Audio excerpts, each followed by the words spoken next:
Hi guys, and welcome to Reen's Place. Today I'm filming part 2, how to can homemade chicken broth. What I'm doing now is I'm getting my stuff together. I have in the pot on your left here my homemade chicken broth, which is part 1 of the video on how to make the chicken broth. I will link the video for that. And in this pot, this is my 23 quart Presto pressure canner, and you definitely need a pressure canner to do chicken broth. You cannot water bath it. It would not be safe at all. So in the bottom I have a rack. I have 3 quarts of water in here as per the instruction booklet, and I put a big glug of vinegar in it. That's because I'm on well water, and without it my jars will get all hazy. In the back burner here, I don't know if you can see, I have a little red pot, and I just am keeping warm my lids and rings, which as per ball lids you don't have to do that anymore, but I feel like I have less of a fail rate if I do that. So it's not boiling, it's just keeping warm. Again, the chicken broth, I need it to come up to a boil. This was made basically chicken bones. What did I put in it? Onion, celery, and carrots with water. I boiled it for 4 or 5 hours, I believe. Let it cool, strain it, put it in the refrigerator, skim the fat, and then again bring it up to a boil now. And we're just going to put it in jars. We're going to wipe the rims, and then we're going to pressure can it. So what I'm going to do now is I'm going to flip the camera around, and I'll show you how I have my counter set up to get this going. Okay guys, we're back. This is the counter, and this is how I like to be set up. And you know, do whatever is comfortable for you. I always like to start with like my sink being clean, and my counter is all set up. I feel like it just makes it run smoother, makes the process go a little quicker. Okay, so what I have here, this is the pot that I had with the lids and the rings in it that was just keeping hot on the stove. I have a cookie sheet. I have the broth here. I have a little cup of vinegar, white vinegar, with a little rag, and that's to wipe the grease off the rims so I get a good seal. Keep a little plate with my funnel, with my ladle and my funnel, the tool to pick the lids out of the hot water. And now what I do is I sanitize my jars in the dishwasher. So before I started any of this, I put my jars in the dishwasher and I got it going, and then now they're hot and sterile. So I'm going to take them out.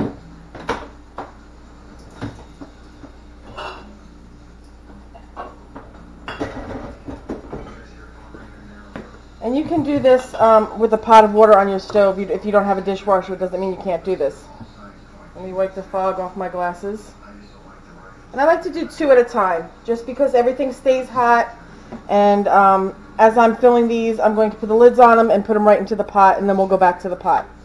Because these are quarts, I think I'm going to try to use a little measuring cup rather than the ladle. Should go a little faster. So I have my measuring cup here.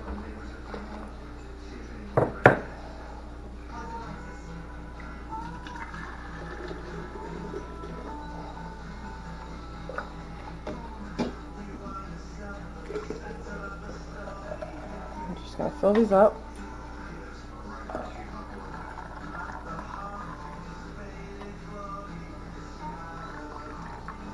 I should have looked up the head space, but I'm going to say 1/2 inch head space.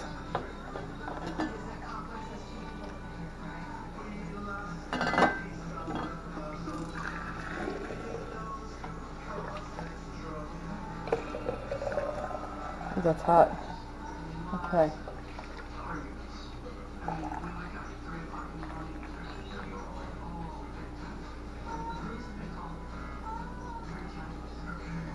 Put that on there. Okay, so now what I do, oh, those are hot. I take the little paper towel, or you could use a rag, a little kitchen towel, and I just put some vinegar on it, and I'm wiping the rims, and this cuts all the grease. You want a really nice seal so that these stay fresh. You put all the effort into making this. You don't want them to have a false seal or to go bad on you. I take 2 of the lids with the rings. This is important. You're just finger tightening them. You don't want to crank them down, otherwise the pressure won't be able to get out of them.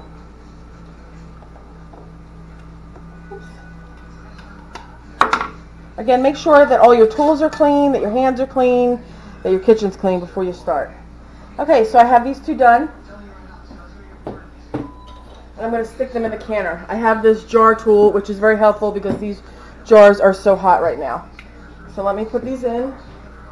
I have the pot on the stove with 3 quarts of water per my canner instructions and a big glug of white vinegar.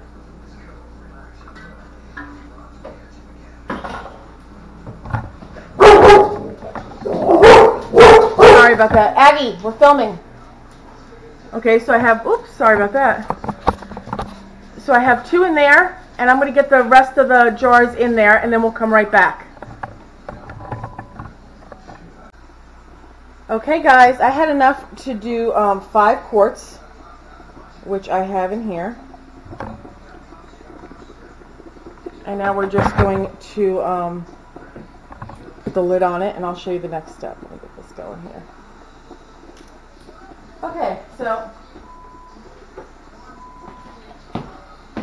I have the lid for my Presto. I checked the seal already. We're good. The gasket. You want to line up your arrows. Easier said than done, huh? Okay. Okay. There's arrows that you want to line up.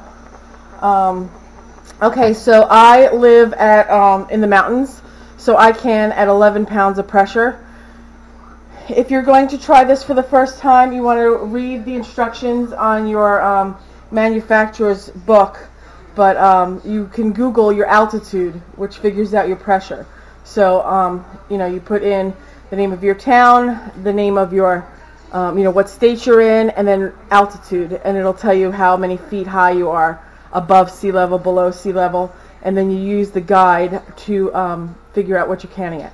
So what I'm going to do now is I'm at a medium-high heat, which is what I want. And what we're watching here, this is the steam valve.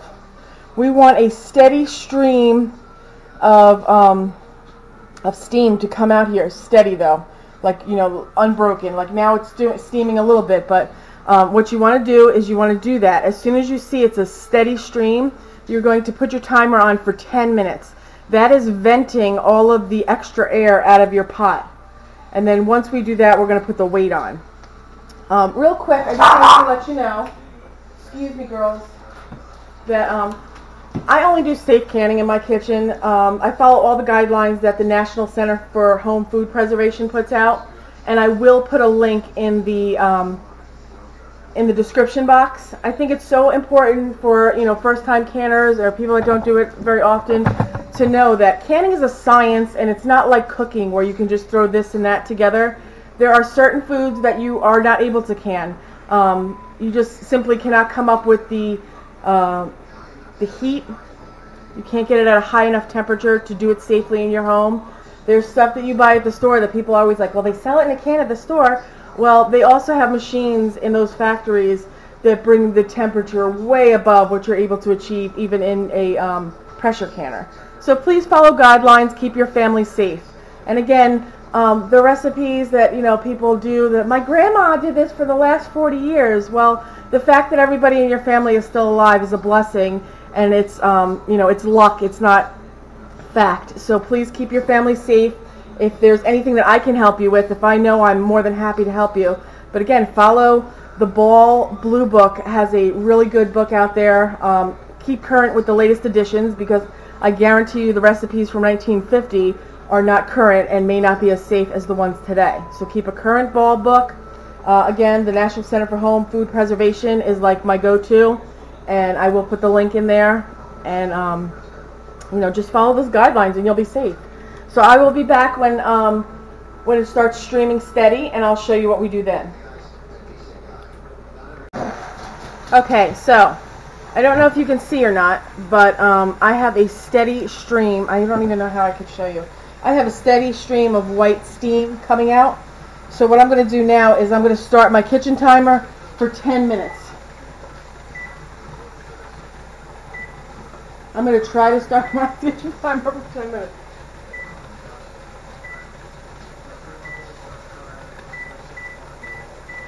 Okay, so for 10 minutes, it's going to just steam this, the steam out for me, and then we're going to come back and we're going to put the weight on, and then the pressure will start to build once we put the weight on. So, I will be back in just... Okay, so the timer's going off, 10 minutes has passed. Now what you do is you stick the weight on, and you're going to watch the pressure build. Now again, because of my altitude, I can at 11 pounds, so I need to get it up to 11. Usually I get it up to like 13. I think it's because of my electric stove that I have a hard time maintaining 11. So the trick is that you can go slightly over your pounds, but you cannot go under. So say if I'm canning, okay, this is quarts of chicken broth. No meat or anything in it, that would be longer time. So for just broth, I'm canning at 11 pounds of pressure for 25 minutes. And again, that's per the guidelines. Now, if I'm pressuring and I'm 15 minutes and I'm at 11 pounds, and then it goes for even a second down to 10 or 9 pounds, you have to start your time all the way over for it to be safe to can. So I like to can, although I need 11 pounds, I usually do around 13. And again, all of this information will be in the book for your canner.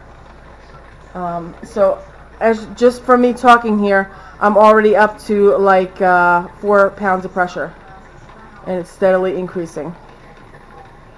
So now I have it on a medium-high heat. When I get close to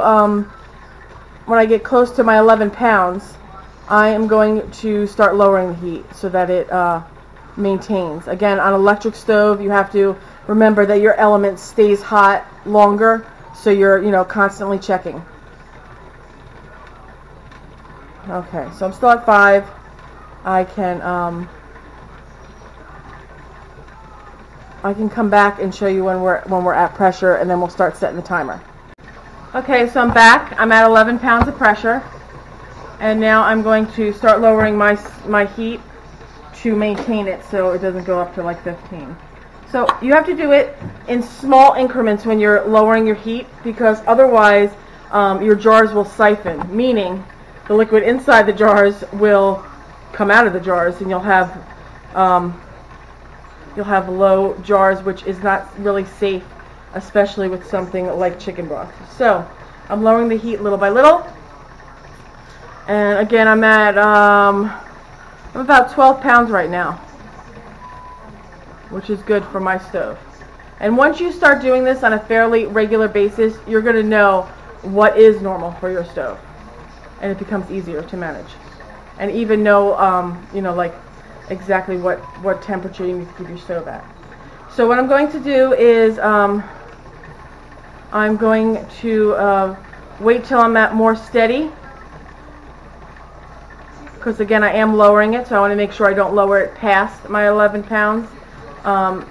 And I'm going to, once I know that I'm at a steady pressure, I'm going to start my timer again, because I'm doing quarts. I'm going to do them for 25 minutes. So I will come back with you after my 25 minutes have finished. Okay, I'm back. 25 minutes has passed. Turn off my timer. I'm holding steady at like 15 pounds, which is perfect.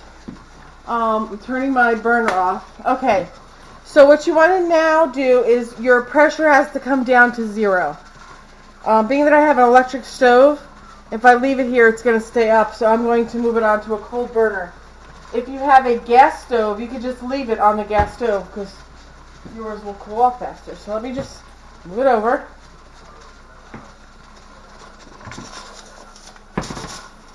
Okay. Okay, so what I'm doing here is I'm going to keep watch, and the pressure will come down to 0, and then this is like the safety lock on the machine, and it'll go down when the pressure is all released from there. After it hits 0, I can take the weight off, and make sure that there's no more pressure in there, which I will bring you back. So again, I'm just going to leave it until you can see it was at 14 and now we're down to 13. So I'll come back when it hits 0 and I'll show you what's next. Okay, so the pressure is now down to 0. I'm going to remove the weight. No steam comes out. That's a good sign. And what I like to do is, instead of taking the top all the way off, I like to just kind of crack it first. See all that steam come out? I'm going to leave it crack like this because I don't want to siphon the liquids out of my jars.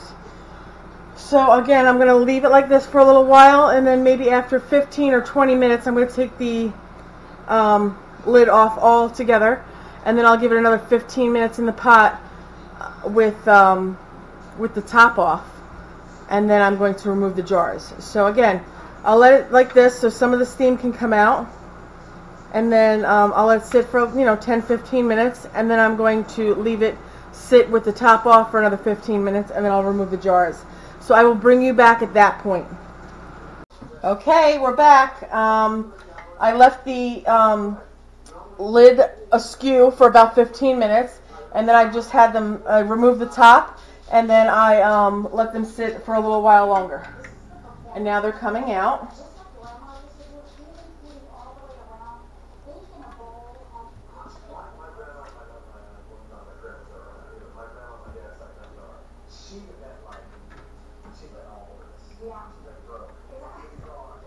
They look beautiful.